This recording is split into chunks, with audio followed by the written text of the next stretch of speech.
اگر ہر مسلمان، ہر رسول اللہ کا کلمہ پڑھنے والا، ہر نبی کا امتی قرآن پاک کو سینے سے لگاتا، اس کے ترانے کو اپنے زبان پر سمجھاتا، تو جڑا والا ہو، سویڈن، ناروے، ہالینڈ ہو، رب العالمین کی قسم ہے کسی کتے کو قرآن کی بے حرمتی کرنے کی جرت نہ ہوتی۔ بیڑا غرق تو ہم نے کیا۔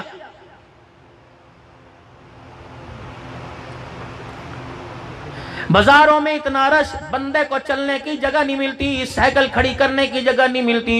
ایمانداری سے بتا، آپ نے، میں نے کلمہ اس لیے پڑھا تھا کہ بازار آباد کریں گے، آپ نے محلے کی مسجد کو میرے عزیزو آپ نے اجاڑ کے رکھ دیا ہے۔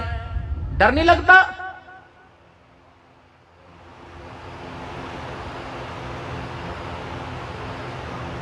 تبلیغی جماعت کی اللہ اکبر کارگزاری سامنے آئی، ایک بستی کے اندر جماعت والے چلے گئے، لوگوں نے روک دیا، اس مسجد کے اندر نہ جانا، یا جنوں کا سایہ ہے۔ کئی دن ہو گئے اس مسجد کے اندر لوگ نہیں جاتے، جنوں کا سایہ ہے۔ جماعت والے اللہ کے بندے مسجد میں چلے گئے، جا کے صفائی کی، مسجد کو آباد کیا۔ رات کو جب بستروں پر وہ نیند کے لیے لیٹے، اللہ اکبر، مسجد میں سر ہونے کی آواز آ گئی۔ جماعت والے ڈر گئے، اٹھ کے بیٹھ گئے، اللہ اکبر، دیواروں میں سے رونے کی آواز آئی۔ کہنے لگے ہم جنات نہیں، ہم بھوت نہیں، ہم پریت نہیں ہے، یہ مسجد ویران ہو گئی، مسجد رو رہی ہے۔ اللہ اکبر، گھر آباد ہے، سنوکر کے اڈے آباد ہیں، دکانیں آباد ہیں، اللہ اکبر، بازار آباد ہیں۔ صدیق، عمر، عثمان غنی کے، حسن حسین کے غلاموں نے مسجدوں کو اجاڑ کے رکھ دیا ہے۔ یہ مسجد کے اندر جنوں کی آواز نہیں آ رہی ہے، مسجد کے رونے کی آواز آ رہی ہے۔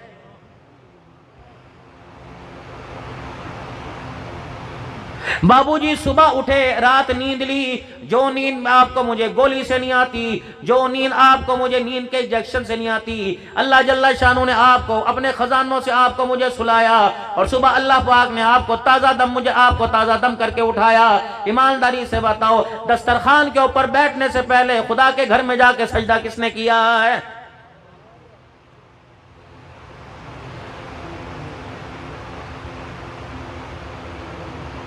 جس بندے کو اذان سن کر اللہ کے گھر میں جانے کا احساس نہیں ہوتا، وہ جنت کے خواب و خیال کو چھوڑ دے۔ جو دنیا کے اندر خدا کے گھر کو آباد نہیں کرتا، وہ جنت کے دروازے پہ جا کے کیسے کھڑا ہو جائے گا؟ پوچھو ان جوانوں سے، ناراض نہ ہونا، اللہ کرے میرا وہم ہو، میری بدگمانی ہو۔ بتاؤ میرے پیارو، حسین کے نعرے تم نے لگائے، حضور کی ختم نبوت کے نعرے تم نے لگائے، صحابہ کے نعرے تم نے لگائے، اسلام مذہب کے نعرے تم نے لگائے، قرآن کے نعرے تم نے لگائے۔ ایمانداری سے بتاؤ، کس کی پیشانی پر فرشتوں نے بوسہ لیا کہ انہوں نے فجر کی نماز کا خدا کے گھر کے اندر جا کے سجدہ کیا ہے؟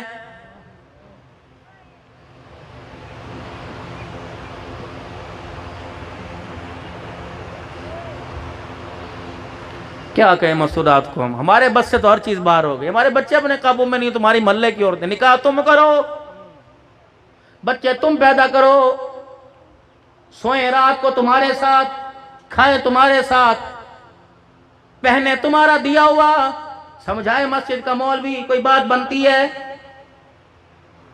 مولوی صاحب مستورات بیٹھی ہیں، مستورات کے اوپر میں خاک بات کروں؟ جب تیری بیوی جس سے تُونے 10 بچے پیدا نہیں کیے، جب وہ تیرا کہانی مانتی، ایک جھٹکے پہ تجھے چھوڑنے کے لیے تیار ہے، وہ عبدالحنان کی بات پہ کیسے اعتبار کرے گی؟ جاؤ، جا کے اپنی بیویوں کے آگے ہاتھ جوڑ دو، خدا کے واسطے میں نے تیری گود کو اللہ اکبر نسل کو آباد کرنے کے لیے رکھا تھا، نسل کو اجاڑنے کے لیے رکھا تھا، تو نے کیا کیا میرے ساتھ؟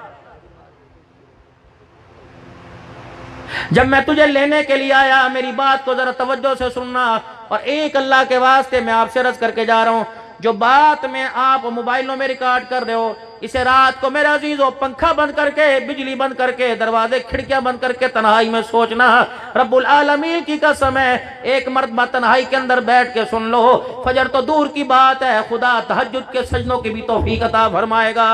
احساس کرنا فقیر کیا کہہ کے گیا ہے۔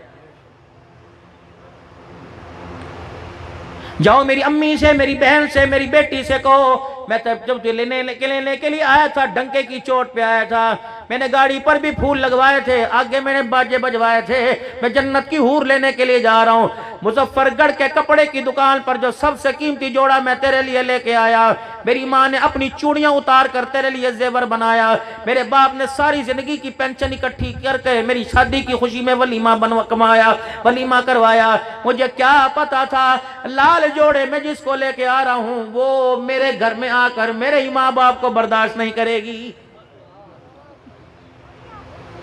توڑ کے رکھ دیا میری بیٹیوں تم نے۔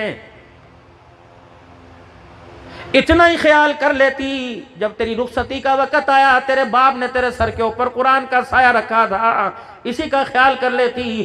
تو نے اس سائے کا بھی حیا نہ کیا، گھر کے اندر آیا تو نے شوہر کو، اپنے شوہر کو باپ سے دور کر دیا، ماں سے دور کر دیا۔ اور لوگوں مظفر گڑھ کے مسلمانوں، کیا ہمارے پر ایسا وقت بھی آنا تھا کہ ہمارے ماں باپ ہمارے سے ملنے کے لیے بیوی کے محتاج ہو جائیں گے؟ کیا ہمارے پر ایسا بھی زمانہ آنا تھا میں اپنے باپ کی دعائی کے لیے بیوی کی منتیں کر کے پیسے مانگوں گا؟ کہ ایسا بھی زمانہ آنا تھا اگر میری بہن بیوہ ہو کے میرے گھر میں آئے تو 2 روٹیاں بھی اس کی بھاری پڑ جائیں گی؟ نہ مسلمانوں، خدا کے واسطے اللہ کی نافرمانی کرتے وقت اتنا تو سوچ لیا کرو، ماں باپ کو جھڑکیاں دیتے وقت، برے جملے کہتے وقت اتنا سن لیا کرو ہم کس کے غلام ہیں، ہمارا آقا کون ہے۔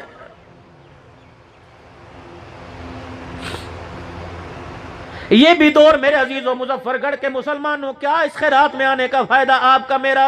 میں پیسوں کا لفافہ لے کے ادھر کو نکل جاؤں گا، آپ چاولوں کی پلیٹ لے کے ادھر کو نکل جاؤ گے۔ میرے عزیزو بتاؤ، ماں باپ کے قدم کون چموائے گا؟ بہنوں کے سر پہ ہاتھ کون پھروائے گا؟ ہے کوئی؟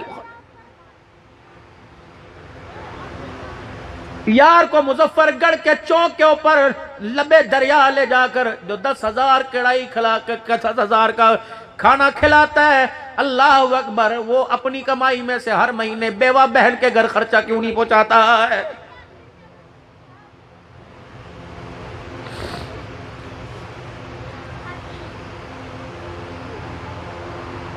بات تم اس سید کی کرتے ہو، حسین کی کرتے ہو، جس کا بیٹا امام زین العابدین جس دن جنازہ اٹھا 2 دن کے بعد اللہ اکبر محلے میں سے رونے کی آواز آئی، کوئی زخمی ہو کے نہیں رویا، کوئی میت پہ نہیں رویا، کوئی بیمار ہو کے نہیں رویا، 100 بیواؤں یتیموں کے گھروں میں رونا مچ گیا۔